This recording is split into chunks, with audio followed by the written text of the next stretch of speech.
Cool. Don't fuck up. Hey, everybody, and welcome to another Stone DM. This time with guests. They're players for the Allbearcrew, some crewmates, if you will. Uh, you guys want to introduce yourselves, or you want me to? I don't know. Is this like a job interview? Like, am I supposed to, or like, you know? There is no supposed to, man. It's whatever you feel. I don't know. This is like the one thing we should have talked about beforehand that we didn't. Yeah. I mean, um, I never know who wants to use what names, so, you know. I think you know what my name is. Right, I know what names are, but I don't know if you want names to be known. You know what I mean? You could be Calliope Yeah. or like one of your players, or you could be you. I don't know. I will only be known as Bubo henceforth. Yes, that is who you so are. my name is Michelle, and I'm okay with people knowing my name. I'm undecided still. That's fair. He's dude. gonna see how this works out. Yeah. I don't know if I've ever said my name. Oh, really? Currently in our current campaign, I do play a character named Bubo. And are you decided yet? No, I'm not. I don't know. Who is Bubo?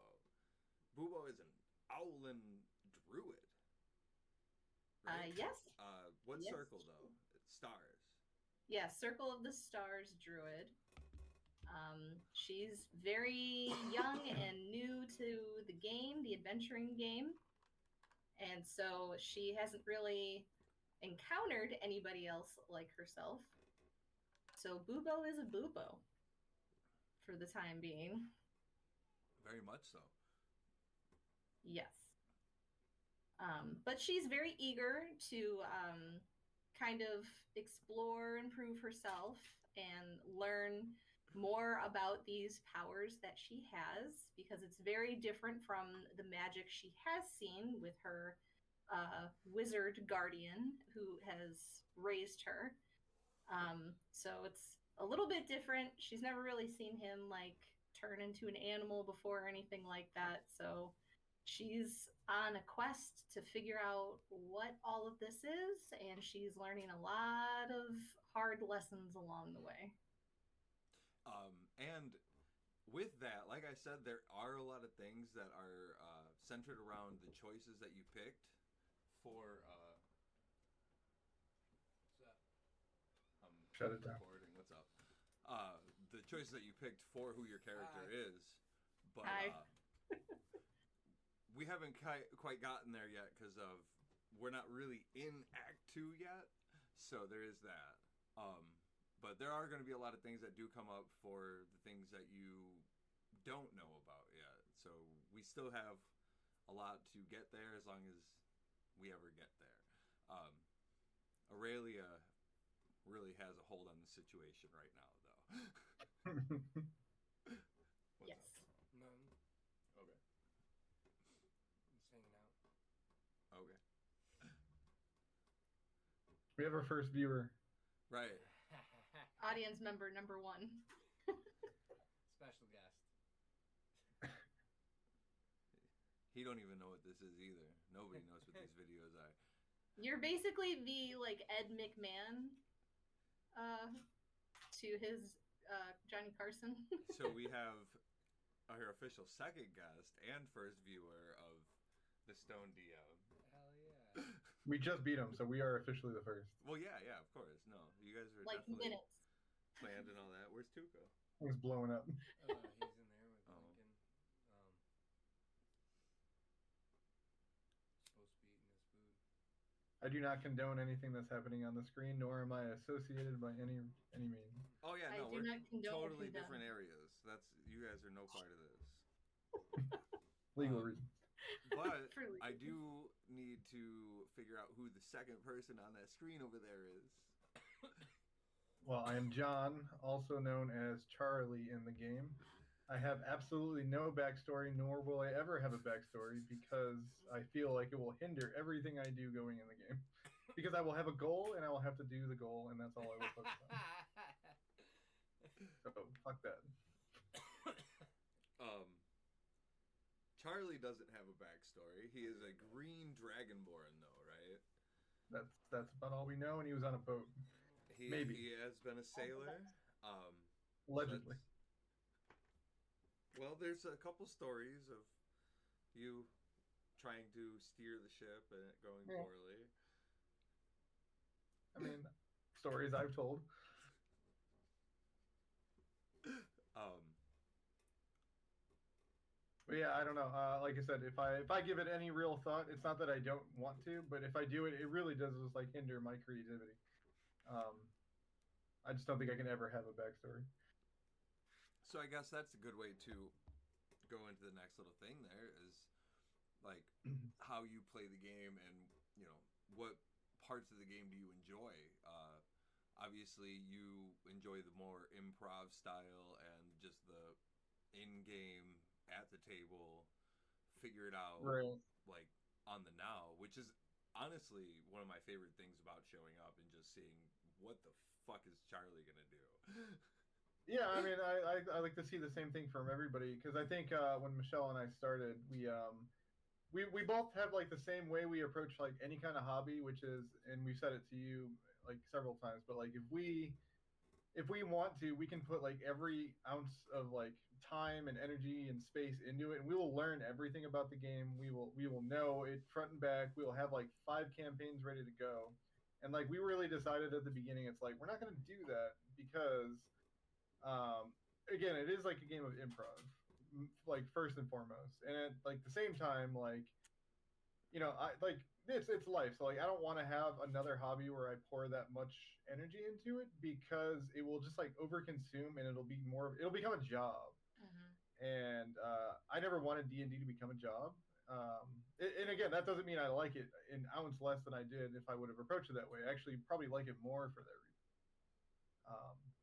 So yeah, the fact that we've been going for like over 2 years, I think that's precisely why. It's just because like I don't put a lot of time unless I'm doing like DM myself, like the one time I did or like coming up. I was gonna put the time in to create a campaign, but outside of that, like I just gotta roll with it because it's more fun.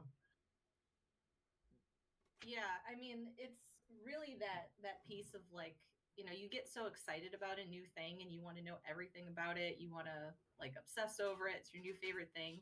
But with that too, I think certain attachments kind of come along to like the things you like, the things you don't like.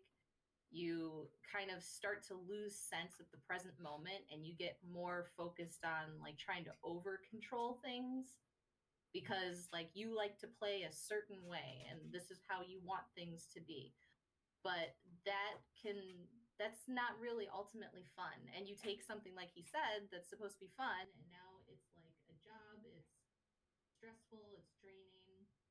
So for me, and my process with like how I come to the table is very much kind of that same way of like, you know what, I'm just going to show up and I'm going to have a beginner's mindset.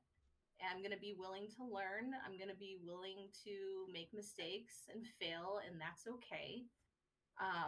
As far as like how I like create my characters, I do get pretty detailed in my characters' backgrounds and my idea of like how the story arc is going to kind of go, but I don't necessarily get tied to that either. I let myself just be in the moment with the character and respond to whatever makes sense too.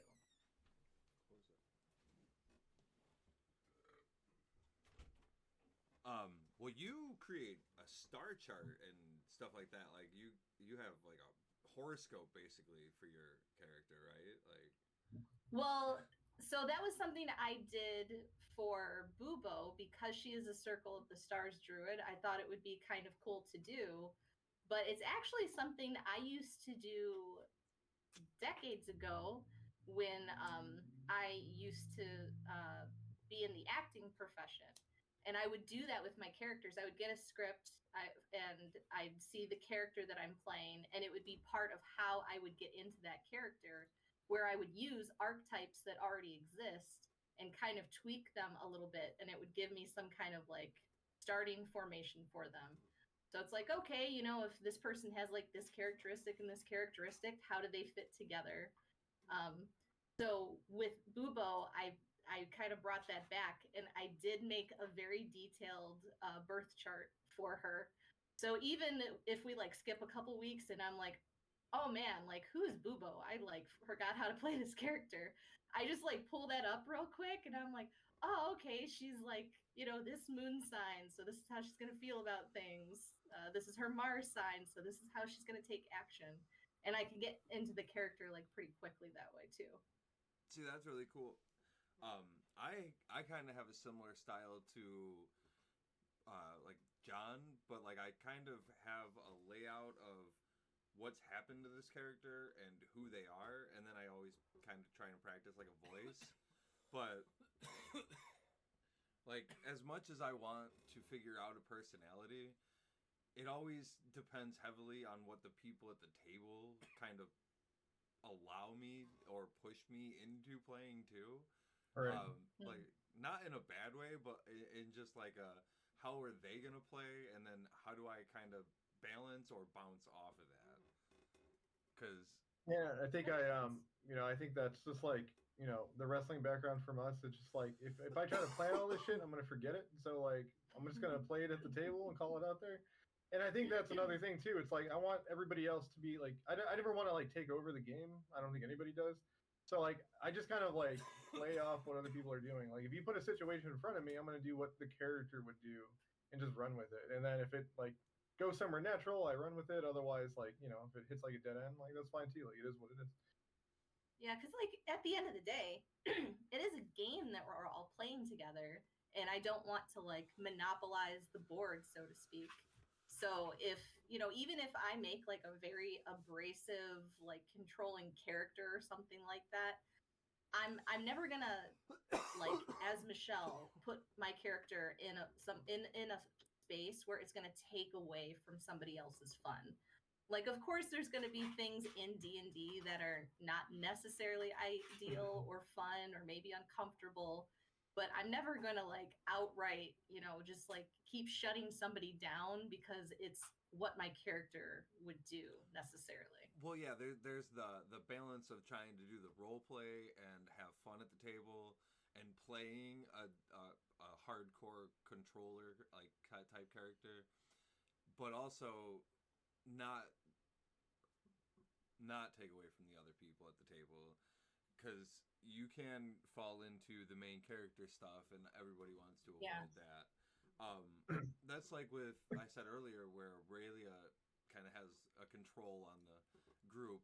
I think Roxy plays that character pretty balanced to where everyone gets to be themselves and make their own decisions, but she is also more of the leader than anyone else. Yeah, I think so too. And it's interesting because of her character and how it's developing. Like it's something she sort of is like kind of being forced into, that she has to kind of learn and grow as a character. So it's really nice to like have those opportunities for characters to see, kind of like you were saying, where those holes are and where we can kind of like fill those gaps. And then they create growth opportunities for these characters that we make that end up being like, by the end of the campaign, like such a cool character that we've like grown to love. That was one of the things that I was worried about too with Narai, is because like I ended up in a lot of situations with him, and I felt like it's like, am I doing too much? Am I like should I shut the fuck up at some point here? Like, Yeah, I'm always afraid I'm going to do that too, and I'm sure we've all done it like a little bit here and there, because at the same time we gotta play our characters, and I try to make sure, especially outside of the players, like use what you presented, because like I don't ever want to just like run away to like another town that I know for a fact that you don't have like created. Like I'm still gonna try to be free, but within like the bounds that you kind of like set that I'm like aware of. Like I mean, obviously I don't know if you've like added. written every building or character. Obviously not most of the times, but it's we just gotta make it up as we go.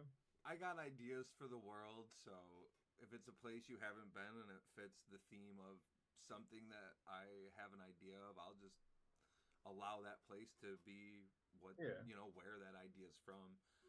Not kind of like railroady where I'm like putting what I want where you guys are going no matter where you go, but like because you guys had a whole other side of Merez that you still haven't seen or been to, or honestly there's really nothing even for you guys to really care about.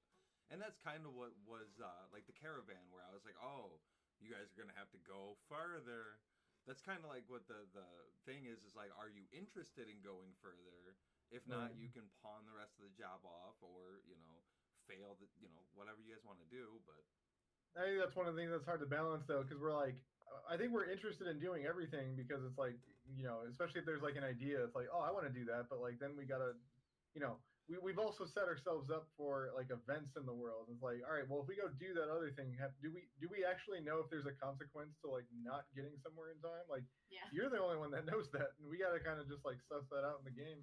It's just like, well, can we go further? DM, is that okay? But honestly, like, as much as I would hate for you guys to obviously like run across the country, if you do it, you do it. You know what I mean? Like, if you truly believe that you have a reason to go there, or even if you just want to fuck with DM Day, like, honestly, I think half the reason Eric needed to go to NoCon so bad is just to see how I would handle it. And I'm very okay with that. I ain't mad at it at all. That worked out well. Well, yeah, it's a lot of fun. And like I said, I got ideas for what most of these places should be. We haven't had a reason to go there, so I haven't taken a lot of time to develop a lot of it. I just am trying to keep telling interesting stories for what you guys are doing. I think the thing too is like, after like, I don't know how many campaigns we've done. Is it like 5 or 6 or something? I don't even know. But this far into the playing the game, like, us pretty well to know that like, if you put us in front of a well like you did last night, we're gonna spend literal 4 real hours standing in front of it and not go anywhere. So like, you don't have to worry about us going across the country in like one session. Well, you guys almost didn't go into the well. True. Like, because you guys found the well the first day, and then almost abandoned the well, and then refound the well, and then almost abandoned it again.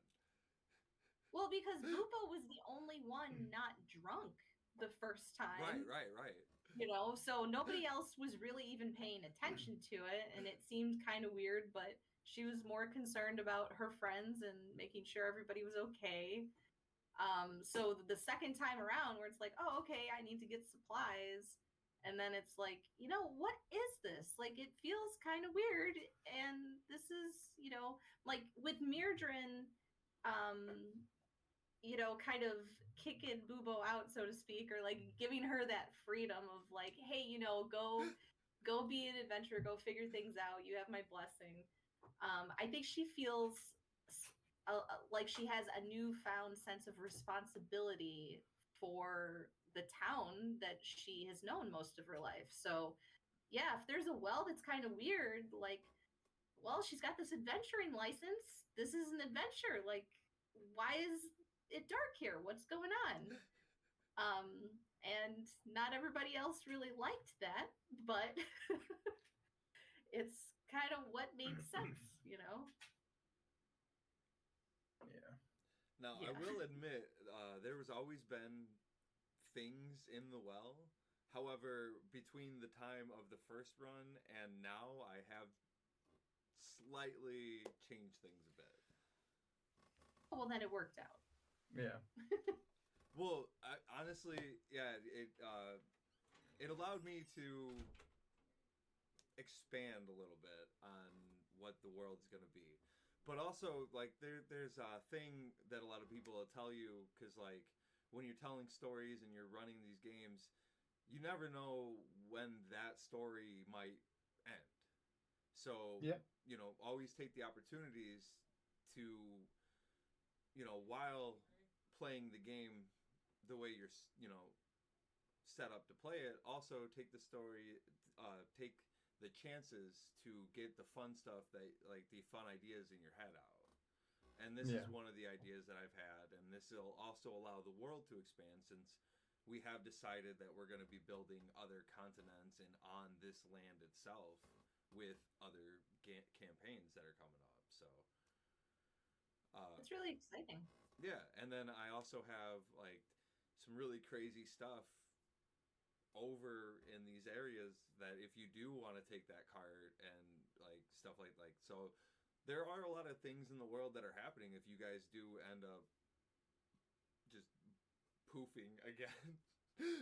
Yeah. Which I hope Well, and never friggin' happens. Yeah, you and me both. Well, that was you were gonna kill us or kill them right there. Well, not you weren't Yeah. going to, but the idea was that they were gonna die, so you kind of had to make that up on the fly. Anyway. Well, there is if the bag's destroyed before they die, they do go into a different dimension. Oh, because that's simpler to solve. Yes, of course. But we don't have dimensions yet in Mirage. We only have the material plane right now.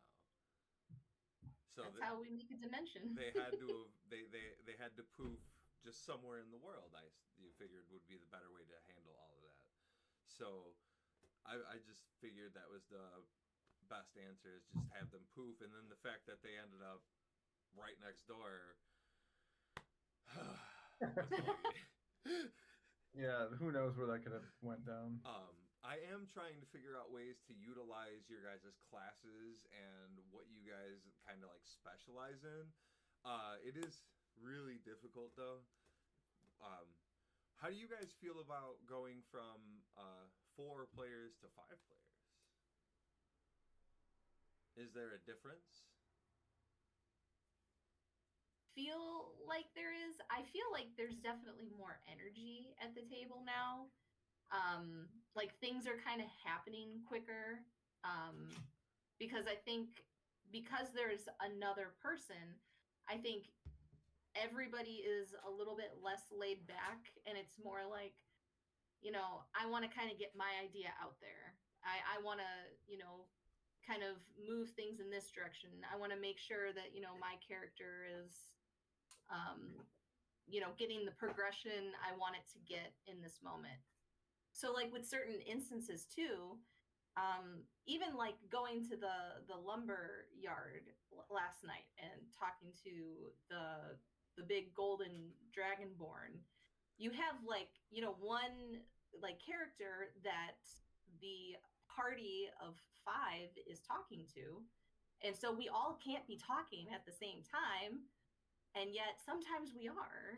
you know so I think it's just kind of an interesting dynamic for character kind of development too. Like, how are these characters, kind of like you were saying earlier, are some characters going to be doing too much? Are some characters going to be doing too little? Like, how's that dynamic going to kind of land? So I feel like it's kind of sped up that process a lot. Yeah, not to mention, I think with a fifth person, it's like, even though we all play different characters and we never really do the exact same thing, we do know each other pretty well. So having that fifth person is just like, oh, they're gonna do something completely random that we probably don't think of or haven't done before because they don't know how we are and we don't know how they are, and that's fine. There's nothing wrong with that, and I think that makes it fun. It's just like it's fresh ideas constantly. And I think I was curious how you felt about that because I think when we had a fifth player briefly, you weren't a DM at the time. So how does it work for you? I just have to make sure that I am incorporating everybody, and I think I'm doing okay at it so far, as long as everyone's having fun. There does seem to be a lot more energy. I don't know that it's changed the game very much.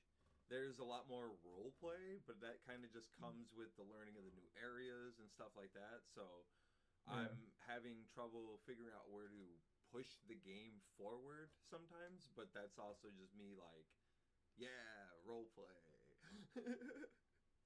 Yeah, because like personally, role play is one of the best parts of the game, is to just kind of get to improv and kind of play out these different scenarios with people. So with a fifth person there, like we already were known with just 4 people. We could sit and role play in the middle of the street for like 2 hours. So now with the fifth person, it's like even more so where we could just like yesterday spend like 2 hours just talking about a cart in character, and where can we get a cart, why should we buy a cart, how much is a cart, and we could just go on and on. So unless you stop us, we won't. Yeah. Right, right. Well, I mean, but that's not like a bad thing either, though. Like, but No. the also the other problem with that is like, as a player, you want to get that stuff out there, but also you want to save some of it. And if you sit there and just role play, you're gonna spill all of it. Yeah. And while that comes back to the idea of, you want to get your fun ideas out there while you can, you also want to like hold some of those cards. I agree with that too. Like, not, and I think that's something, in especially like previous campaigns, like we've done a fairly good job of like, at like long rests, having like a little bit of information kind of come out here and there. Like, what's going on with this character? I'm going to ask them a question when we get to long rest and stuff. But I'm finding what's happening more is like, it's just fun to be this character. So I'm not even playing any cards. I'm like, I will talk about whatever's literally in front of me and I will just be this character, you know? What have been some of the more interesting moments so far for you guys playing D&D? Like, what keeps you guys coming back? I mean, I keep coming back because I like you guys. Yeah. So that's good table's very important, honestly. Like, yeah. I feel like we're spoiled with that, honestly. Like, we really got lucky. Well, because we didn't all know each other either, so it wasn't even like we came in all friends. Like, yeah, obviously we knew you, and Roxy and Eric knew you, but we didn't know them. right. And Yeah. it was, there was no issue. Like, it was just like, all right, let's bring some people over and like to see how we like mesh, and like it went really well instantly, like Yeah. immediately. Like session Yeah, one was that like, was nice. like wow, this is like crazy how well this flowed. And then Eric came in a couple days later or a couple weeks later, and it was just like same thing, just like perfect, just no issues. Like everybody's having a good time, and like yeah, like you said, I think we're spoiled because all you do is read online about how terrible it is to play D&D, and it's like all the online horror stories. Yeah, we're all very like reasonable people, and I think we all genuinely like each other. So those two things alone are like great characteristics to have for like a successful D&D table, I think. Oh, also inconsistency. We're very consistent. Yes, We are willing to show up every, week. Like, I think we just talked about it recently. Like last year we did like 48 weeks, I think. Oh wow. Out of 52 or something like that. well, definitely over 40 for sure. Like it's a lot. It was like 46 or 48 out of the whole year weeks we were consistent. I love it. So it's like, wow, and I'm always grateful to all of you guys for your willingness to keep showing up. So I'm always gonna like have food out to show gratitude for you guys. Like driving to our house every week, like it's great having you guys here. Yeah, so I think to go off her point, so yeah, like just like the social aspect is like a big part of D&D, and the fact that like we mesh so well, like that's what keeps like me playing. But also, you know, especially the way I want to build campaigns is like I love a good story. Like the role play and everything makes it, and the actual D&D mechanics, like those are fun. Like I like them, but like I like coming week to week, like seeing where this is gonna go, because like all of the campaigns that everybody's run between like you and like Roxy and myself, like I feel like we have good like plots that like carry week to week, and like we get to the end and it's like a cliffhanger on episode, like something happens and you're like, all right, we'll see you next week, and it's like, fuck, I want to know what's gonna happen. Like, Yeah. I can't just go look up spoilers online. Like, I can't just binge this. right. Yeah. So like yeah, having a good story, and like we've done campaigns out of the book, and now you're running basically your own full campaign just made up on the fly, and it's just like I have no idea where it could be going, and just even the smallest things are like can be fun. Like just everything that's happened is just interesting because I have no idea where it can go. Yeah, absolutely. And I think that's like kind of to what you were saying earlier too, is like so cool about what you're doing with your campaign, because you started off with like kind of a few ideas of what you wanted to do, but there's not much of the world that you like over controlled and created to begin with. So it's really cool to just like, even when you were first talking about like starting this campaign, I remember you being a little worried, like you don't know if there's going to be much to do. Is it just going to be a session or two? And at this point, I think we're like 17 or 18 sessions in, and it still seems like there is so much to do. Yeah, you guys have only been in this little section over here. Like, I'll be honest, I don't feel like I feel like after we got the like adventure license, that was like the prologue, and like the game just started. Like, I don't feel like we've done anything. No, we've just talked about doing things. And yet we've like took over like several towns essentially. Like we've definitely solved a lot of problems, but like it never feels like it until like we reflect on like the end video. It's like, holy shit, like that was like 10 weeks ago. That was a lot. Yeah. Is there ever a time where you guys want to do something as a player, but you choose not to because you just don't want to like disrupt the group or like the game or something? Like you said, where you like you could just go off, but you like don't want to. Like, is there ever like has there ever been a moment where you've wanted to do that and chose not to? Or like so. Just because it's an improv game and I just like to make myself laugh, like I have a lot of intrusive thoughts. Like, if your character's standing by like a window, like I want to shove you out, but like I'm not gonna do that. I'm just not. So it's like a lot of little shit that would just like really piss somebody off at the table, like in real life, and like I wouldn't do it, but like I stop myself a lot because it's just like it'd be a quick laugh, but then it's like the consequences are like they might not show up next week.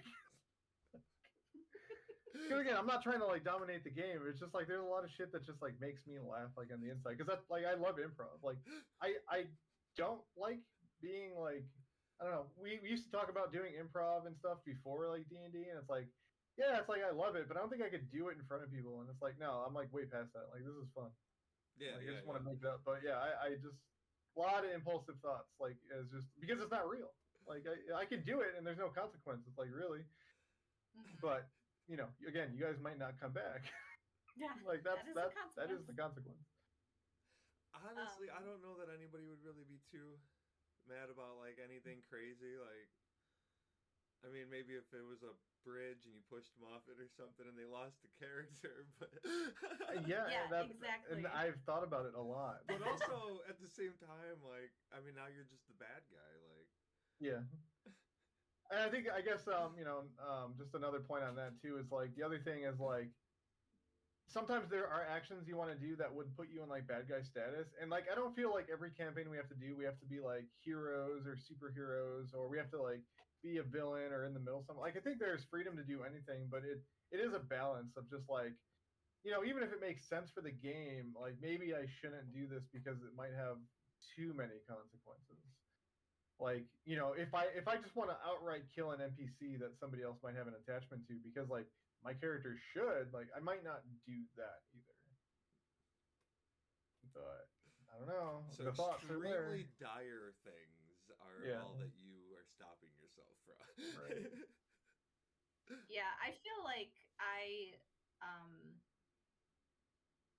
I use the alignment system that I kind of like fall back to in those moments. Like if there's I can't even think of anything specific like that. Like I'm not daydreaming of killing people like John, but if there is like something in the moment that I feel like, oh, I'd want to do that, or like that would be funny to do or whatever, I feel like there's a way I can go back to the alignment and like, how can I kind of like manipulate this idea and turn it into something that I actually can do.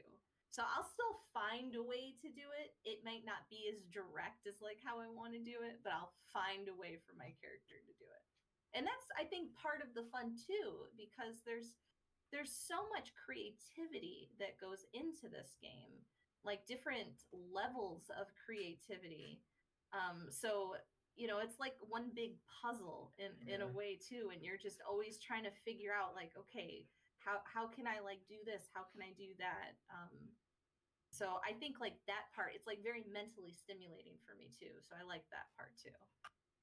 I can think of a specific moment. Cackler probably should have robbed the mountain.